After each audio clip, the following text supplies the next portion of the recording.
నమస్కారం uptake jobs కి స్వాగతం. ఇంజనీరింగ్ క్యాండిడేట్ అంటే బేసిక్గా ఇంజనీరింగ్ పూర్తి చేసిన పర్సన్ అయినా సరే గేట్ ఎగ్జామ్ రాసి ఏదో ఒకటి చేసి మహారత్నలో జాబ్ కొట్టేయాలి అని అనుకుంటారు. ఒకవేళ అదృష్టం కొద్దీ మహారత్నలో వాళ్ళకి ఉద్యోగం దక్కకపోతే నవరత్న అయినా పర్లేదు నేను అడ్జస్ట్ అవుతాను అంటారు. మహారత్న నవరత్నాలు దక్కే అదృష్టం అవకాశం రెండు లేకపోతే సర్లే ఏదో ఒకటి జీవితానికి ముందుకు వెళ్ళాలి కదా అని చెప్పి నేను మినీ రత్నాలు అయినా పని చేస్తాను అని అంటారు. ఇంతకీ మహారత్న నవరత్న మినీరత్న ఏంటి అని అనుకుంటున్నారా? బేసిక్గా చెప్పాలి అంటే ప్రభుత్వ సంస్థలు, గవర్నమెంట్ కంపెనీస్ అనమాట, పబ్లిక్ సెక్టర్ అండర్టేకింగ్స్ ఇవన్నీ. ఉదాహరణకి భారత్ పెట్రోలియం లేదు భారత్ డైనమిక్స్ లిమిటెడ్, ఇవన్నీ మీరు వినే ఉంటారు కదా, హిందుస్థాన్ కాపర్ లిమిటెడ్, ఇవన్నీ కూడా కొన్ని మహారత్నాలు, కొన్ని నవరత్నాలు, కొన్ని మినీరత్నాలు. అయితే ఒక కంపెనీ మహారత్న అవ్వాలి అంటే దానికి ఉండాల్సిన క్రైటీరియా ఏంటి, లేదు నవరత్న అవ్వాలంటే దానికి ఉండాల్సిన క్రైటీరియా ఏంటి, వీటికి సంబంధించి పెద్దగా ఎవరికి అవగాహన లేదు. అలా ఒకవేళ కాంపిటేటివ్ ఎగ్జామ్స్లో కింది వాటిలో మహారత్న సంస్థలకి సంబంధించి సరైన వాక్యం ఏది, నవరత్న సంస్థలకి సంబంధించిన సరైన వాక్యం ఏది, లేదు ఇందులో ఏది మహారత్న కంపెనీ ఏది నవరత్న కంపెనీ, లేదు ఇటువైపు ఒక 3 ఆప్షన్లు ఇచ్చి మహారత్న నవరత్న మినీరత్నాన్ని ఇచ్చి ఇటువైపు 3 కంపెనీలు ఇచ్చి మ్యాచ్ ద ఫాలోయింగ్ చేయండి అంటే మనలో చాలామంది చేయలేరు. అందుకని it becomes very very important to know about it. So ఈ వీడియోలో మనం మహారత్న కంపెనీలు ఏంటి, మినీరత్న కంపెనీలు ఏంటి, నవరత్న కంపెనీలు ఏంటి ఇవన్నీ తెలుసుకుందాం. జస్ట్ లైక్ మనకి భారతరత్న, పద్మవిభూషణ్, పద్మభూషణ్, పద్మశ్రీ, భారతరత్న, పద్మవిభూషణ్, పద్మభూషణ్, పద్మశ్రీ ఎలా అయితే నేను కావాలని రెండోసారి రిపీట్ చేశాను, ఎగ్జాక్ట్లీ అలానే మహారత్న, నవరత్న, మినీరత్న 1, మినీరత్న 2, మహారత్న, నవరత్న, మినీరత్న 1, మినీరత్న 2 వీటి గురించి పూర్తిగా తెలుసుకోవడానికి ప్రయత్నం చేద్దాం. ఇంకెందుకు ఆలస్యం, let's get into the details. Wait before getting into the details let me tell you something very important. తెలంగాణకు సంబంధించి Telangana state public service commission యొక్క గ్రూప్ 1 ప్రిలిమ్స్ నోటిఫికేషన్ విడుదలైపోయింది. అయితే వీటికి సంబంధించిన ఫుల్ కోర్స్ మీకు అప్టేక్ జాబ్స్ ప్రొవైడ్ చేస్తుంది. ఏదైతే టీఎస్పీఎస్సీ నోటిఫికేషన్ ఉందో వాటిని ఆధారంగా చేసుకుని ఏవైతే సబ్జెక్ట్స్ ఉన్నాయో వాటన్నిటిని కూడా ఫుల్ సిలబస్తో మీకు వీడియో రూపంలో క్లాసెస్ని ప్రొవైడ్ చేస్తుంది. అండ్ రిమెంబర్, ఇక్కడ కేవలం వీడియోలు మటుకే కాదు, మీరు చదువుకోవడానికి పీడిఎఫ్ రూపంలో స్టడీ మెటీరియల్ ఉంటుంది. కేవలం చూడడానికి వీడియోలు, చదువుకోవడానికి స్టడీ మెటీరియలే కాదు, మీరు చదువుకున్నది చూసింది అర్థమైందా లేదా అని మీకు మీరు టెస్ట్ చేసుకోవడానికి మీకు టెస్ట్ కూడా ఉంటాయి. కొన్నిసార్లు తెలుసో తెలియకో టెస్టులు తప్పులు జరుగుతుంటాయి. వాటికి సంబంధించి ఏది కరెక్ట్ ఏది తప్పు, ఎందుకు కరెక్ట్ ఎందుకు తప్పు అని తెలుసుకోవడానికి ఆ టెస్ట్ విత్ వీడియో ఎక్స్ప్లెనేషన్ కూడా ఉంటుంది. ఇలా మీకు సంబంధించి ఒక హోలిస్టిక్ ప్రిపరేషన్ కల్పిస్తుంది అప్టేక్ జాబ్స్. అండ్ రిమెంబర్, ఒకవేళ మీరు గ్రూప్ 1కి ప్రిపేర్ అవ్వాలి అని అన్నా సరే, మీకు ఒకవేళ డ్రీమ్ ఉన్నట్టయితే మీరు ఖచ్చితంగా హైదరాబాదో లేదు ఏదో ఒక సిటీకి వెళ్ళాల్సిన అవసరం లేదు. మీరు ఆదిలాబాద్లో ఉన్నా, లేదు వేరే ఏదైనా ప్లేస్లో ఉన్నా, లేదు ఇంకా వేరే రాష్ట్రంలో మీరు ఆంధ్రప్రదేశ్లో వేరే ఏదైనా ప్లేస్లో ఉన్నా, టీఎస్పీఎస్సీ, ఏపీపీఎస్సీ ఏదైనా సరే ఇన్ జనరల్గా మీరు మీ ఇంట్లోనే ఉంటూ లేదు మీరు ఉన్న చోటనే ఉంటూ మీరు హ్యాపీగా ప్రిపేర్ అవ్వాలి అంటే Uptake jobs is the best solution. Because 1, you are getting all the features, videos, PDF material, test with explanation. And second, మీరు ఒక వీడియోని ఎన్నిసార్లు అయినా చూడొచ్చు, 24 hours చూడొచ్చు, మీకు ఏ ప్రాబ్లం ఉండదు. సో ఆ విధంగా మీ ప్రిపరేషన్ చాలా ఈజీగా కొనసాగుతుంది. మీరు అనుకుంటున్న ఏదైతే గవర్నమెంట్ జాబ్ ఉందో అది మీరు ఈజీగా క్రాక్ చేయగలుగుతారు. ఏది ఏమైనా సరే మీరు ఏ పరీక్షకి సన్నద్ధమవుతున్నా సరే మీరందరూ బాగా ప్రిపేర్ అవ్వాలి, కాన్ఫిడెన్స్తోనే ఎప్పుడు ఉండాలి అని చెప్పి మనస్ఫూర్తిగా కోరుకుంటూ wishing everyone all the very best. And let's get into the details of Maharatna, Navratna, Miniratna 1 and Miniratna 2.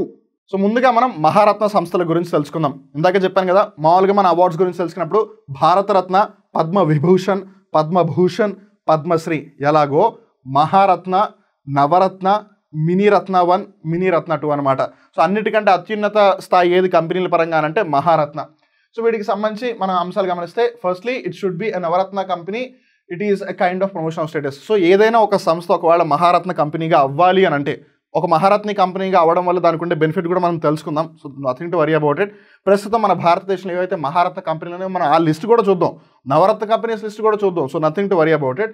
So ముందు మనం ఏదైనా ఒక పబ్లిక్ సెక్టర్ అండర్టేకింగ్ పిఎస్యు నవరత్న నుంచి మహారత్న ఎలా అవ్వాలి అని తెలుసుకుంటాం అనమాట. సో ఏ కంపెనీ అయినా సరే మహారత్న అవ్వాలంటే ముందు ఖచ్చితంగా నవరత్న అయి తీరాలి. ఇట్స్ జస్ట్ లైక్ పద్మశ్రీ తర్వాత పద్మభూషణ్, పద్మభూషణ్ తర్వాత పద్మవిభూషణ్, పద్మవిభూషణ్ తర్వాత భారతరత్న అన్నట్లు. సో ఏదేమైనా సరే మహారత్న అవ్వాలంటే ముందు ఖచ్చితంగా నవరత్న అయి ఉండాలి. నవరత్న తర్వాత ప్రమోషన్ వచ్చి మహారత్న అవుతుంది. The company should have a turn over of more than 25,000 crore Indian rupees for the last 3 years. So గడిచిన 3 సంవత్సరాలకు సంబంధించి 25,000 కోట్లు టర్న్ ఓవర్ అనమాట. అంటే ఒక విధంగా చెప్పాలి అంటే ఆదాయాన్ని ఆర్జించి ఉండాలి. The net worth of the company should be more than Indian rupees 15,000 crores for the last 3 years. So ఆ కంపెనీ యొక్క విలువ ఏదైతే ఉంటుందో అది గడిచిన 3 ఏళ్లలో 15,000 కోట్లు దాటి ఉండాలి. తర్వాత వచ్చేసి after the payment of taxes the company should be making a net profit of more than Indian rupees 5,000 crores annually. అంటే వాళ్ళు ఏవైతే పన్నులు కట్టాలో ఆ పన్నులన్నీ కట్టేసిన తర్వాత కూడా వాళ్ళు సంవత్సరానికి 5,000 కోట్లు కనీసం నెట్ ప్రాఫిట్ చేస్తూ ఉండాలన్నమాట. ఒకవేళ ఈ 3 కండిషన్స్ని ఫుల్ఫిల్ చేసి అది ఆల్రెడీ నవరత్న హోదా దక్కించుకుని ఉన్నట్టయితే అప్పుడు అది మహారత్న కంపెనీ అవుతుంది. ఉదాహరణకి ఇండియన్ ఆయిల్ కార్పొరేషన్. అలానే ఇంకో కండిషన్ ఏంటంటే the company as per the rules of the SEBI అంటే securities and exchanges board of India, ప్రస్తుతం దాని యొక్క చైర్మన్ మధవీపురి బుచ్ గారు, of minimum prescribed public share holding limit must mark its present on the Indian stock exchange. Indian stock exchange అంటే either Bombay stock ఎక్స్చేంజ్లో అయినా అయి ఉండాలి, లేదు నేషనల్ స్టాక్ ఎక్స్చేంజ్లో అయినా అయి ఉండాలి. ఈ రెండింటిలో ఎక్కడొకటి లిస్ట్ అయి ఉండాలి. అండ్ ఇంకో ముఖ్యమైన విషయం ఏంటంటే సెబీ యొక్క రూల్స్ ప్రకారం ఏదైతే minimum prescribed public share holding limit ఉందో అది ఖచ్చితంగా హోల్డ్ చేసి తీరుండాలి. సో మినిమం కనీసం ఎంత ఉండాలి అంటే ప్రమోటర్ ఎవరైతే కంపెనీని రన్ చేస్తారో వాళ్ళు ఎంత కనీసం హోల్డ్ చేసి ఉండాలంటే కనీసం 20% అనమాట. 20% కన్నా తక్కువ అయితే ఉండకూడదు వాళ్ళ షేర్ హోల్డింగ్, అందుకని ఎక్కువ అయితే ఉండాలి. ఆ కండిషన్ ఫుల్ఫిల్ చేసి ఆ ముందే ఏదైతే మనం 3 కండిషన్లు చూసామో అలా నవరత్న కంపెనీ అంటే అది మహారత్న కంపెనీ అవుతుంది.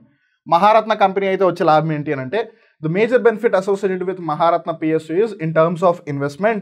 It includes the investment amount ranging between Indian rupees 1,000 crore and 5,000 crore.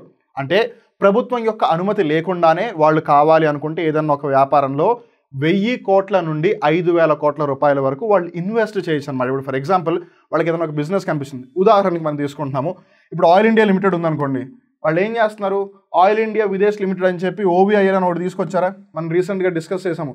Venezuela మనకు ఆయిల్ ఇవ్వాలి, ఆయిల్ పరంగా యాక్చువల్గా అయితే వాళ్ళు డివిడెండ్ ప్రాఫిట్ని ఇవ్వాలి, బట్ ప్రాఫిట్ ఇవ్వలేని పరిస్థితుల్లో వాళ్ళు ఏం చేశారు, మీరు మాకు ఆయిల్ ఇచ్చేయండి అంటే వెనిజులా గవర్నమెంట్ దానికి ఒప్పుకుందని మనం డిస్కస్ చేస్తున్నాము.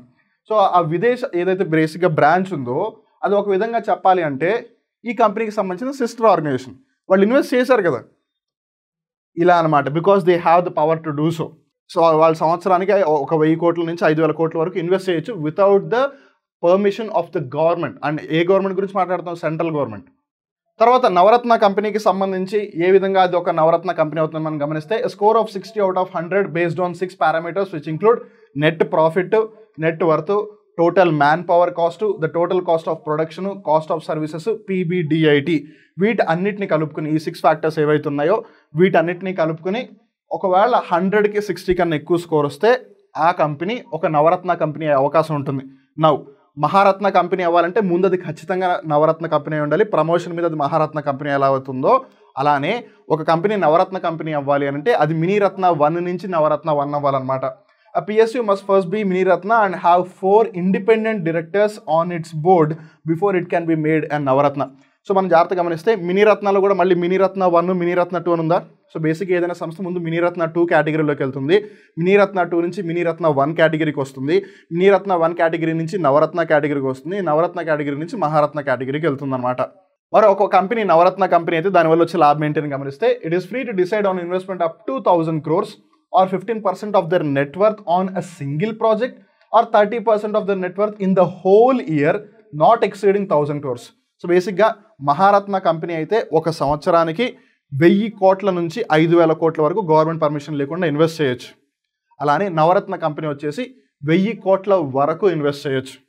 డోంట్ వరీ, మనం మహారత్న కంపెనీస్, నవరత్న కంపెనీస్ మొత్తం లిస్ట్ చూద్దాము. But when it comes to Miniratna 1, Miniratna 2 list కొంచెం పెద్దగా ఉంటుంది కాబట్టి మన ఎంటైర్ కంపెనీస్ లిస్ట్ చూడము. Will only be going through few examples. But first will talk about Miniratna 1.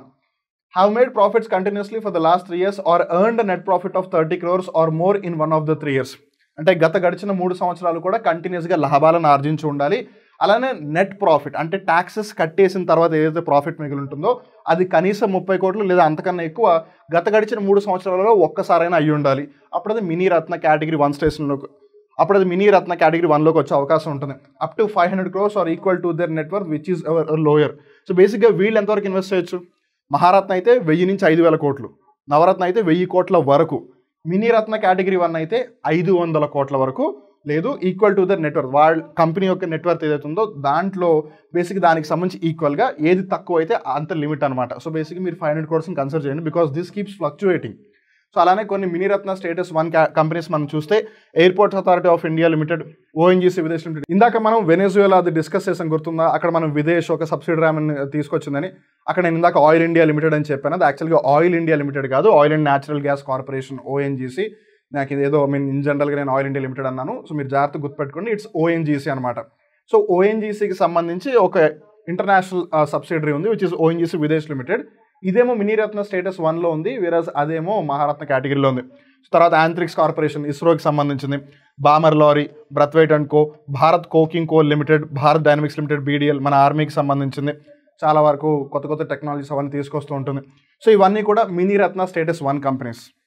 And remember, Miniratna status 1 ఏదైతే స్టేటస్ ఉందో ఆ కంపెనీల లిస్ట్ చాలా పెద్దగా ఉంటుంది. సో అందుకని మనం కొన్ని ఎగ్జాంపుల్స్ తీసుకుందాం. ఒకవేళ మీరు కావాలంటే ఇంటర్నెట్లో మిగతా లిస్ట్ తీసుకోవచ్చు. Now let's talk about Miniratna Category 2. Have made profits continuously for the last 3 years and should have a positive net worth up to 300 crores or up to 50% of the net worth, whichever is lower. 1000 5000 Maharatna, 1000 కోట్ల వరకు నవరత్న, 500 కోట్ల వరకు Miniratna category 1, Miniratna category 2 వచ్చేసి 300 crores వరకు అనమాట. అలానే Miniratna category 2కి సంబంధించి కొన్ని కంపెనీస్ మనం గమనిస్తే HMT international limited, Indian medicines pharmaceutical corporation limited, MECON, national film development corporation of India, Rajasthan electronics and instruments limited. అలానే మినీరత్న కేటగిరీ 2కి సంబంధించి కూడా లిస్ట్ ఇంకా ఉంది. మళ్ళీ గుర్తుంది కదా, మినీరత్న 1, 2 లిస్ట్ కొంచెం పెద్దది కాబట్టి మనం వాటిని కన్సిడర్ చేయట్లేదు. ఇక్కడ మనం మహారత్న కంపెనీస్ అలానే నవరత్న కంపెనీస్ లిస్ట్ ఇప్పుడు గమనిద్దాం. సో మహారత్న బేసిక్గా ప్రస్తుతానికి 13 కంపెనీలు ఉన్నాయి. Coal India limited, Indian oil corporation limited, national thermal power corporation limited, oil and natural gas corporation limited. గుర్తుపెట్టుకోండి, నేను స్టార్టింగ్లో ఆయిల్ ఇండియా లిమిటెడ్ అని చెప్పాను. It's my mistake, I'm extremely sorry for that. So ONGC ఈ మహారత్నకి సంబంధించి ఒక international వేరే arm ఉందన్నమాట. సో వాళ్ళు ఎక్కడైతే ఇన్వెస్ట్ చేస్తున్నారు డబ్బులు అబ్రాడ్లో వేరే కంట్రీస్లో, దాన్ని ఓఎన్జీసీ విదేశ్ లిమిటెడ్ అని పిలుస్తున్నారు. ఆ ఓఎన్జీసీ విదేశ్ లిమిటెడ్ వెళ్ళి ఆ వెనిజులాలో ఏదైతే ఆయిల్ ఫీల్డ్ ఉందో దాంట్లో ఇన్వెస్ట్ చేసిన తర్వాత డివిడెండ్ ఇవ్వలేదు అని చెప్పి మీరు ఆయిల్ ఇచ్చేయండి మాకు అని చెప్పింది అనమాట. So that is the thing. ఆ ఓఎన్జీసీ విదేశ్ లిమిటెడ్ ఇప్పుడే మనం చూసాము, మినీరత్న కేటగిరీ 1లో ఉంది అది. తర్వాత వచ్చేసి steel authority of India limited SAIL, తర్వాత Bharat heavy electricals limited BHEL, gas authority of India limited GAIL, Bharat petroleum corporation limited BPCL. So ఇక్కడ జాగ్రత్తగా గమనిస్తే Indian oil corporation petroleum, Bharat petroleum corporation limited అది కూడా ఉంది. అలానే హిందుస్థాన్ పెట్రోలియం అది కూడా ఉంటుంది. Hindustan petroleum corporation limited, power grid corporation of India limited, power finance corporation limited, rural electrification corporation, oil India limited. బేసిక్గా నేను ఈవెన్ దో ఈ కంపెనీ అని అనుకున్నాను, but actually it's ONGC's Videsh limited అనమాట. సో కన్ఫ్యూజ్ అవ్వకండి, నేను ఇందాక అయినట్టు జాగ్రత్తగా గుర్తుపెట్టుకోండి. తర్వాత వచ్చేసి నవరత్న కంపెనీస్ ఈ ప్రస్తుతానికి 16 కంపెనీలు ఉన్నాయి. Bharat electronics limited BEL, Hindustan aeronautics limited HAL తేజస్ని తయారు చేసింది, మహానగర్ టెలిఫోన్ నిగమ్ లిమిటెడ్ ఇది చాలా లాసుల్లో ఉంది, national aluminium company limited NALCO, national mineral development corporation NMDC మన హైదరాబాద్ మసబ్ ట్యాంక్ దగ్గర కూడా దాని ఆఫీస్ ఉంది, Rashtriya Ispat Nigam limited RINL, shipping corporation of India limited ఈ మధ్య బాగా వార్తల్లో ఉంది.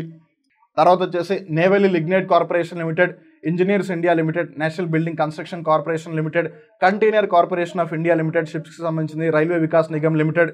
స్టాక్ మార్కెట్కి సంబంధించి ఎవరైతే ఈ కంపెనీలు ఇన్వెస్ట్ చేస్తారో బాగా కోటీశ్వర్లు అయిపోయి ఉంటారు.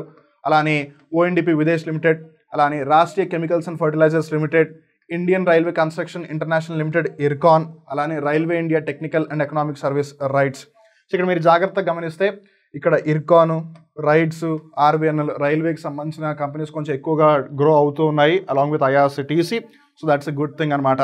సో ఒకవేళ మీరు పిఎస్యూస్లో ఇన్వెస్ట్ చేయాలంటే ఎస్పెషల్లీ స్టాక్ మార్కెట్లో ఇన్వెస్ట్ చేయాలనుకుంటే you can consider these Navratnas and Maharatna companies. So that brings us to the end of today's current affair. చూసారు కదా, Maharatna, Navratna, Miniratna category 1, Miniratna category 2, those are the 4 categories అనమాట.